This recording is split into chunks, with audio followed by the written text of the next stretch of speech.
আচ্ছা, কখন আপনার মনে এই প্রশ্ন এসেছে কি যে ইসলামের সমস্ত নবী রাসূলগুলো পুরুষ কেন? ইসলামে কোনো নারী, কোনো মহিলা নবী রাসূল হয়নি কেন বা হননি কেন?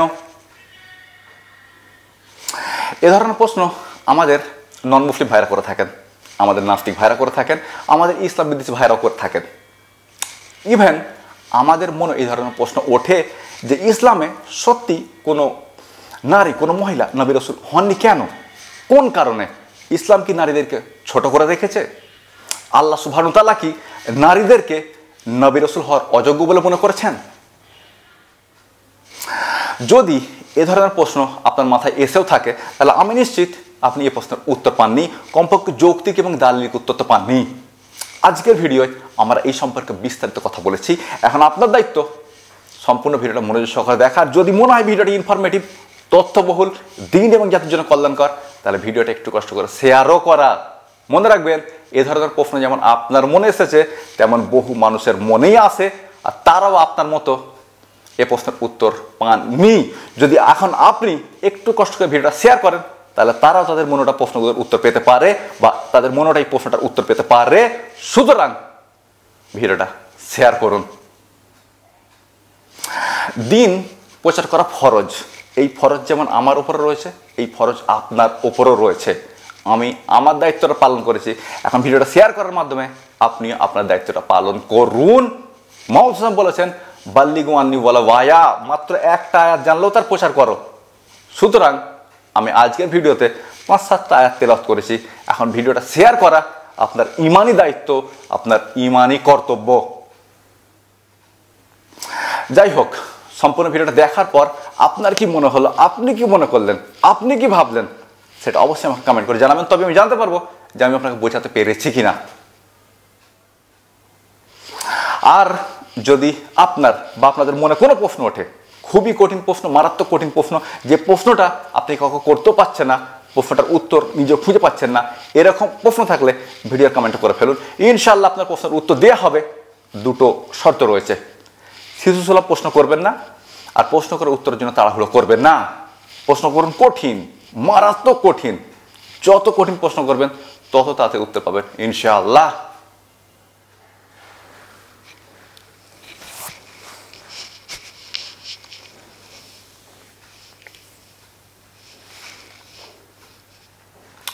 আসসালামু আলাইকুম। আমাদের একজন ভাই খুবই সুন্দর মতো একটা প্রশ্ন পাঠিয়েছেন।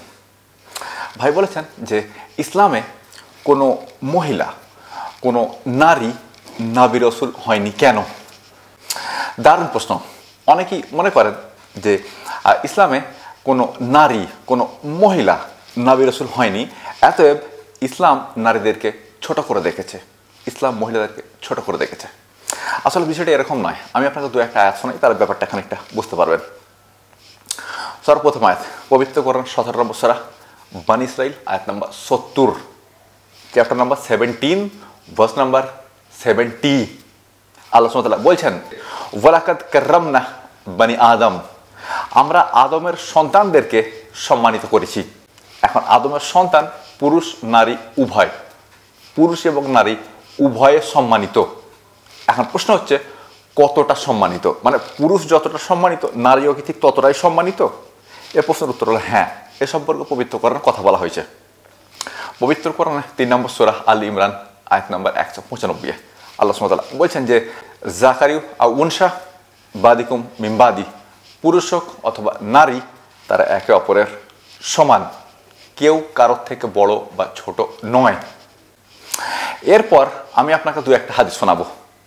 আমি এখন ওই হাদিসটা নিয়ে আসতে পারি যেখানে মুহাম্মদ সাল্লাল্লাহু আলাইহি ওয়াসাল্লাম বলছেন যে সন্তানের জান্নাত হলো তার মায়ের 2 পায়ের নিচে। আমি ওই হাদিসটা আনতে পারি। এটা হচ্ছে নাসাই হাদিস নাম্বার 31, মানে 3104 নম্বর হাদিস। আমি ওই হাদিসটা আনতে পারি, কিন্তু এই হাদিসটা বাসি হয়ে গেছে, মানে সবাই এই হাদিসটার ব্যবহার করে, এবং অন্যান্য ধর্মেও মায়ের সম্পর্কে এই ধরনের কথা বলা হয়েছে। তবে মুহাম্মদ সাল্লাল্লাহু আলাইহি ওয়াসাল্লাম যেটা বলেছেন, এই ধরনের কথা পৃথিবীর কোনো ধর্মগ্রন্থে নেই যে সন্তানের জান্নাত হলো তার মায়ের 2 পায়ের নিচে। পৃথিবীর বিভিন্ন ধর্মে মায়ের সম্পর্কে ভালো ভালো কথাই বলা হয়েছে, কিন্তু এত ভালো কথা পৃথিবীর কোনো ধর্মগ্রন্থে বলা নেই। এখানে মুহাম্মদ সাল্লাল্লাহু আলাইহি ওয়াসাল্লাম বিজয়ী। আমি ওই হাদিসটা আনতে পারতাম, কিন্তু আমি হাদিসটা আনবো না, আমি তার জায়গায় আনবো বুখারির একটা হাদিস। প্রশ্ন, কোন হাদিসটা আনবেন? এটা হচ্ছে বুখারি হাদিস নাম্বার 5995, মানে 5995 নম্বর হাদিস, যেখানে মোহাম্মদ বলছেন যে কোনো পিতামাতা যদি তার দু একজন বা দু চারজন কন্যা সন্তানকে ভালোভাবে লালন পালন করে, তাদেরকে উত্তম শিক্ষা দেয়, তাহলে বিচারের দিনে ওই কন্যা সন্তানরা তার পিতামাতাকে জাহান্নামের আগুন থেকে বাঁচিয়ে নেবে। সুবহানাল্লাহ। পৃথিবীর কোনো ধর্মগ্রন্থে এমন কথা বলা হয়নি। পৃথিবীর কোনো ধর্মগ্রন্থে এই কথাও বলা হয়নি যে মায়ের দুই পায়ের নিচে সন্তানের জান্নাত, এ কথা বলা হয়নি। কিন্তু এ কথাও বলা হয়নি যে কন্যা সন্তানরা পিতামাতাকে জাহান্নামের আগুন থেকে বাঁচাবে। এমনকি ইসলামের কথা বললেও ইসলামে পুরুষদের সম্পর্কে বা পুরুষ সন্তানদের সম্পর্কে এই ধরনের কথা বলা হয়নি। যেই ধরনের কথা কন্যা সন্তানদের সম্পর্কে বলা হয়েছে যে কন্যা সন্তানরা পিতামাতাকে জাহান্নামের আগুন থেকে বাঁচিয়ে নেবে। এখানেও মুহাম্মদ সাল্লাল্লাহু আলাইহি ওয়াসাল্লাম বিজয়ী। এবার কল্পনা করুন, ইসলাম কি নারীকে ছোট করে দেখেছে অথবা নারীকে ছোট করে দেখতে পারে? জাস্ট কল্পনা করুন। এখন প্রশ্ন হচ্ছে, যদি ইসলাম নারীকে ছোট করে নাই দেখে, তাহলে কোনো নারী, কোনো মহিলা নবী রাসূল হয়নি কেন? এ প্রশ্নের উত্তর দেব, কিন্তু তার আগে একবার বলে দিই যে যেরকম আল্লাহ সুবহানাহু ওয়া তাআলা পুরুষদেরকে নবী রাসূল হিসেবে মনোনীত করেন, একইভাবে নারীদেরকেও মনোনীত করেন, শুধু জাস্ট নবী রাসূল হিসাবে নয়। যেভাবে পুরুষদেরকে নবী রাসূল হিসেবে মনোনীত করেন ওভাবেই নারীদেরকেও আল্লাহ সুবহানাহু ওয়া তাআলা মনোনীত করেন, শুধু জাস্ট নবী রাসূল হিসাবে নয়। এখন প্রশ্ন হচ্ছে কেন নয়? এই প্রশ্নের উত্তর কিছুক্ষণ আগে দেবো, তার আগে দুটো আয়াত দেখে নিই। 22 নম্বর সূরা হজ আয়াত নম্বর 75, আল্লাহ সুবহানাহু ওয়া তাআলা বলছেন যে ওয়াল্লাহু ইয়াসতাফি মিনাল মালাইকাতি রাসূলান ওয়া মিনান নাস।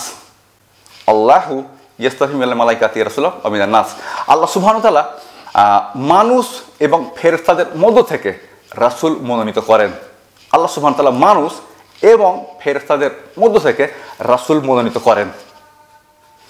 ঠিক একইভাবে আল্লাহ সুবহানাহু ওয়া তাআলা নারীদেরকে মনোনীত করেছেন। এই সম্পর্কে পবিত্র কোরআন আয়াত রয়েছে, পবিত্র কোরআন 3 নম্বর সূরা আল ইমরান আয়াত নম্বর 42-এ আল্লাহ সুবহানাহু ওয়া তাআলা ফেরেশতাদের মাধ্যমে মরিয়ম আলাইহিস সালামকে জানালেন, ইন্নাল্লাহ আস্তাফাকি, আল্লাহ সুবহানাহু ওয়া তাআলা আপনাকে মনোনীত করেছেন। যেভাবে রাসূলদেরকে আল্লাহ সুবহানাহু ওয়া তাআলা মনোনীত করেন ফেরেশতা বা মানুষের মধ্যে থেকে, তেমনই নারীদেরকে আল্লাহ সুবহানাহু ওয়া তাআলা মনোনীত করেন, শুধু জাস্ট নবী রাসূল হিসেবে নয়, কিন্তু নারীদেরকে মনোনীত করা হয় যেভাবে পুরুষদেরকে নবী রাসূল হিসেবে মনোনীত করা হয়। পবিত্র কোরআনে সুস্পষ্ট আয়াত রয়েছে, আমি আপনাকে দেখে গেলাম। 3 নম্বর সূরা আল ইমরান আয়াত নম্বর 42, যেখানে আল্লাহ সুবহানাহু ওয়া তাআলা ফেরেশতাদের মাধ্যমে মরিয়ম আলাইহিস সালামকে জানিয়ে দিলেন, ইন্নাল্লাহ আস্তাফাকি, নিশ্চয়ই আল্লাহ সুবহানাহু ওয়া তাআলা আপনাকে মনোনীত করেছেন। এখন প্রশ্ন হবে, সবই তো বুঝলাম, কিন্তু তাদেরকে বা মহিলাদেরকে, নারীদেরকে নবী রাসূল হিসাবে মনোনীত করা হয়নি কেন? এর অনেক কারণ রয়েছে। সর্বপ্রথম কারণটা রয়েছে পবিত্র কোরআনে। এটা হচ্ছে পবিত্র কোরআনে 43 নম্বর সূরা আয়াত নম্বর 18-তে আল্লাহ সুবহানাহু ওয়া তাআলা বলছেন যে আওয়াই ইউনাসাহু ফিল হিলিয়াতি, নারীদেরকে আদরে যত্নে, অলংকারে আভূষণে, নারীদেরকে আদরে যত্নে, অলংকারে আভূষণে লালিত পালিত করতে হবে। নবী রাসূল হওয়া খুবই কঠিন একটা কাজ। নবীদেরকে বয়কট করা হয়, রাসূলদেরকে বয়কট করা হয়। যদি আপনি পবিত্র কোরআন পড়েন তাহলে আপনি দেখবেন যে প্রত্যেকটা জাতি তাদের নবী রাসূলকে বয়কট করেছে। এমনকি মুহাম্মদ সাল্লাল্লাহু আলাইহি ওয়াসাল্লামকে বয়কট করা হয়েছিল মক্কায় প্রায় 3 বছর। 3 বছর তারা বাড়িতে থাকতে পারেননি, পাহাড়ে কাটাতে হয়েছে। আল্লাহ সুবহানাহু ওয়া তাআলা চাননি যে কোনো নারী এই ধরনের কষ্ট করুক। নবী রাসূলদেরকে মারও খেতে হয়েছে। আল্লাহ সুবহানাহু ওয়া তাআলা চাননি কোনো নারী এভাবে মার খাক। নবী রাসূলদেরকে যুদ্ধ পর্যন্ত করতে হয়েছে। আল্লাহ সুবহানাহু ওয়া তাআলা চাননি নারীদেরকে যুদ্ধ করতে হোক। পুরুষরা নবী রাসূল হয়ে যে ধরনের কষ্ট পেয়েছেন, আল্লাহ সুবহানাহু ওয়া তাআলা চাননি নারীরা এই ধরনের কষ্ট পাক। আপনি কি বুঝতে পেরেছেন? এই জন্য আল্লাহ সুবহানাহু ওয়া তাআলা নারীদেরকে নবী রাসূল করেননি। এখন আল্লাহ সুবহানাহু ওয়া তাআলা নারীদেরকে নবী রাসূল করেননি এজন্য নয় যে তারা নবী রাসূল হওয়ার অযোগ্য, বরং এজন্য পুরুষরা নবী রাসূল হয়ে যে ধরনের কষ্টের শিকার হন, নারীরা ওই ধরনের কষ্ট না পাক। আল্লাহ সুবহানাহু ওয়া তাআলা চান, ইসলাম চায়, মুহাম্মদ সাল্লাল্লাহু আলাইহি ওয়াসাল্লাম চান নারীরা আদরে যত্নে অলংকারে আভূষণে লালিত পালিত হোক। যদি কখনো সোশ্যাল মিডিয়ায় আমাকে এবং আমার বোনকে দেখে থাকেন তাহলে দেখতে পাবেন, যদি আমাদের সম্পর্কে জানেন তাহলে ব্যাপারটা বুঝতে পারবেন যে আমরা আমাদের বোনকে খুবই আদরে যত্নে অলংকার আভূষণে লালিত পালিত করেছি, এখনও করি। চেষ্টা করি প্রত্যেক 15 দিন ছাড়া তাকে একটা করে সোনার গহনা করে দেওয়ার, মাসে 2টো সোনার গহনা করে দেওয়ার চেষ্টা করি।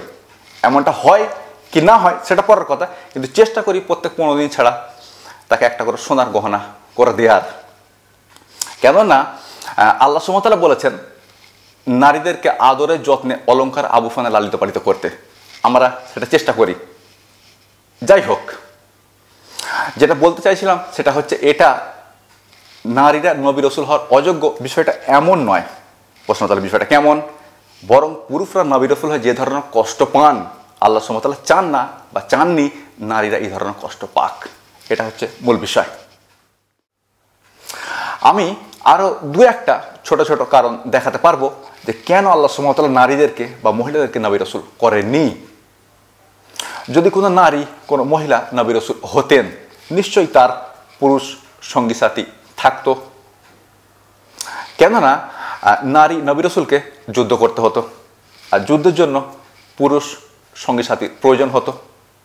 যেমন মুহাম্মদ সাল্লাল্লাহু আলাইহি ওয়াসাল্লাম পুরুষ সঙ্গী সাথী ছিলেন, আমরা যাদেরকে সাহাবা বলে চিনি জানি। তো ওই নারী নবী রাসূলেরও পুরুষ সঙ্গী সাথী থাকতো নিশ্চয়ই, কেননা তাকে যুদ্ধ করতে হতো।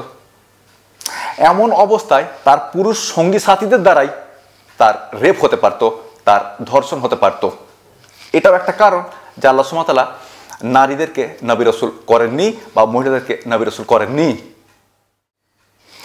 আর একটা ছোট মতো কারণ রয়েছে। আমরা জানি যে নারীদের পিরিয়ড হয় এবং এই অবস্থাতে মুড সুইং হয়, মানে তাদের মন মেজাজ খিটখিটে হয়ে যায়। এছাড়াও তাদের পেটের যন্ত্রণা হয়, উরুর যন্ত্রণা হয়, বমি বমি ভাবও আসে। যদি কোনো নারী, যদি কোনো মহিলা নবী রাসূল হতেন এগুলো তার সঙ্গে ঘটতো। আর এটা কোনো নবী রাসূলের জন্য মানানসই নয় যে তার মন মেজাজ খিটখিটে হয়ে থাকবে, চিড়চিড়ে হয়ে থাকবে। সঙ্গী সাথীদেরকে মেনটেন করতে হতো। এই অবস্থায় যদি তার মন মেজাজ খিটখিটে হয়ে যায়, চিড়চিড়ে হয়ে যায়, তাহলে তিনি সঙ্গী সাথীদেরকে মেনটেন করতে পারবেন না। সঙ্গী সাথীদেরকে মেনটেন করতে না পারলে তিনি কমান্ডারের ভূমিকা পালন করতে পারবেন না। একজন নবী রাসূল শুধুমাত্র একজন নবী রাসূল নন, তার সঙ্গে সঙ্গে তিনি একজন রাষ্ট্রপ্রধান, একজন জাজ, একজন কমান্ডারও। প্রশ্ন হবে, আজকের যুগে কোর্টে তো মহিলা বিচারপতি রয়েছে। হ্যাঁ, সাধারণ জজ হয় এক জিনিস, সঙ্গী সাথীদেরকে মেনটেন করে কমান্ডারের ভূমিকা পালন করা আর এক জিনিস, তার সঙ্গে সঙ্গে রাষ্ট্রপ্রধানের ভূমিকা পালন করা আর এক জিনিস। বর্তমানে আমরা যাদেরকে রাষ্ট্রপ্রধান হিসাবে দেখি, মহিলা রাষ্ট্রপ্রধান হিসাবে দেখি, তারা শুধুমাত্র রাষ্ট্রপ্রধানই, তারা জাজ নয়, তারা কমান্ডার নয়। যাদেরকে আমরা জাজ হিসাবে দেখি তারা শুধু জাজ, তারা রাষ্ট্রপ্রধান নয়, তারা কমান্ডার নয়। কিন্তু একজন নবী রাসূলকে এই 3টে দায়িত্ব একসঙ্গে পালন করতে হতো, আর এটা তার জন্য খুব কঠিন কাজ হয়ে পড়তো। কেননা পিরিয়ড অবস্থা তাদের মুড সুইং হয়। যাই হোক, এবার বক্তব্য শেষ করতে হবে। আমার দর্শকদেরকে বলবো, যদি আপনাদের কাছে ভিডিওটা ইনফরমেটিভ বলে মনে হয়, তথ্যবহুল বলে মনে হয়, যদি মনে হয় ভিডিওটা দিন এবং জাতির জন্য কল্যাণকর, যদি মনে হয় যে এ ধরনের প্রশ্ন আমাদের মাথায় আসে আর আমরা উত্তর পাই না, তাহলে নিশ্চয়ই এই ভিডিওটা আপনার মনের প্রশ্নের উত্তর দিয়েছে। এখন আপনার দায়িত্ব, আপনার কর্তব্য হলো ভিডিওটা শেয়ার করা। কেননা এ ধরনের প্রশ্ন অনেকের মনে ওঠে আর তার উত্তর পায় না। আপনার একটা শেয়ারে মানুষ তাদের মনেটা প্রশ্নের উত্তর পেতে পারে। সুতরাং ভিডিওটা একটু কষ্ট করে শেয়ার করুন। মনে রাখবেন, দিন প্রচার করা কিন্তু ফরজ, আমার ওপর ফরজ, আপনার ওপরও ফরজ। আমি আমার দায়িত্বটা পালন করেছি, এখন আপনি আপনার দায়িত্ব পালন করুন। ভিডিওটা শেয়ার করার মাধ্যমে মুহাম্মদ সাল্লাল্লাহু আলাইহি ওয়াসাল্লাম বলেছেন, বুখারী হাদিস নাম্বার 3461, বাল্লিগু আন্নী ওয়ালাউ আয়া, মাত্র একটা আয়াত হলো তার প্রচার করো। আমি তো ভিডিওতে বেশ 5-7টা আয়াত তেলাওয়াত করেছি, 2-1টা হাদিসও বলেছি। এখন ভিডিওটা শেয়ার করা আপনার ইমানি দায়িত্ব, আপনার ইমানি কর্তব্য। সুতরাং শেয়ার করুন আর করতেই থাকুন।